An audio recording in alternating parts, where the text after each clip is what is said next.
Fare escursioni è come intraprendere un cammino con se stessi. Ci si scopre andando avanti e camminando.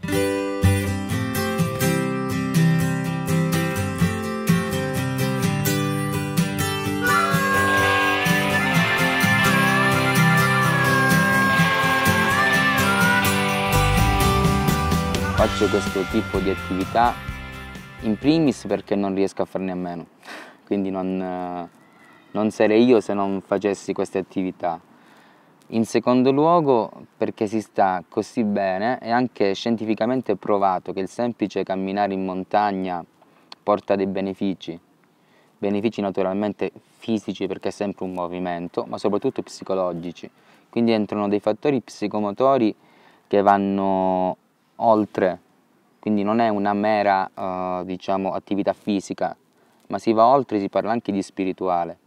Tutto messo insieme mi spinge a viverlo ogni giorno. Prima di ogni cosa, buongiorno!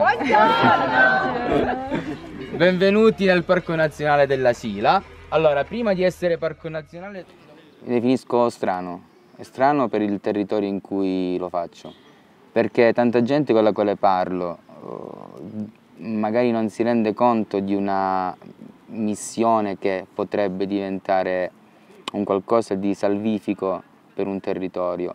Il riscoprire la propria terra, il poterlo fare con tanti giovani, con tanta gente, è un riscoprire se stessi. Riscoprendo se stessi si riesce a poter fare cose nuove e positive, e farlo in un contesto del genere a volte è difficile perché io mi scontro, anzi ho confronti più che scontri con ragazzi della mia stessa età, i quali spingo più e più volte a provare con me comunque questo tipo di esperienze, perché non sono camminate, non sono escursioni, ma sono esperienze. La maggior parte delle volte, nel momento in cui si decidono o riesco a convincerli, poi sono loro stessi a contattarmi per farne altre.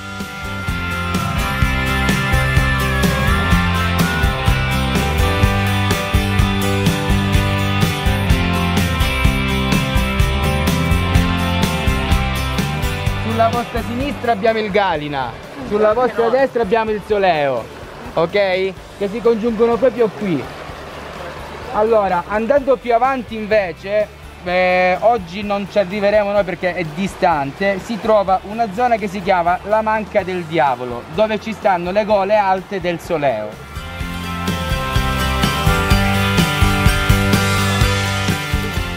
Allora, il senso della mia attività è riuscire a far vivere a tanta gente, soprattutto la gente del luogo, far vivere il paesaggio. Il paesaggio visto attraverso non gli occhi esterni, ma un discorso introspettivo, cioè il paesaggio come se fosse uno specchio dell'anima attraverso il quale uno si riscopre e riscoprendosi può dare qualcosa a un territorio, a una persona che gli sta accanto e a se stesso. Quindi il senso stretto è riuscire a far prendere consapevolezza a più gente possibile del valore che hanno questi luoghi.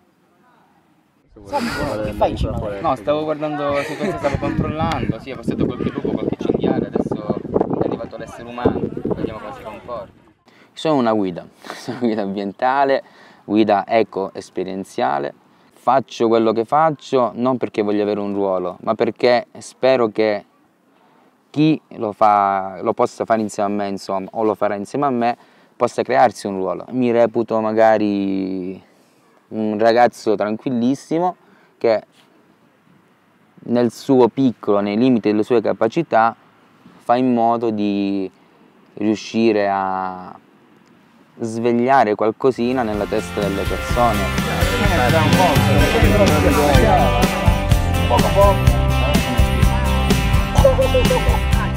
Il mio ideale di vita è un ideale abbastanza semplice, lo stare in natura, lo stare tranquilli, sereni, il vivere con calma tutti i tempi, tutti i ritmi della vita e quant'altro. La massima soddisfazione a me la dà il riuscire a vivere in pieno un'esperienza. Io sono felice quando sono in montagna, in natura, sono con me stesso e sto bene.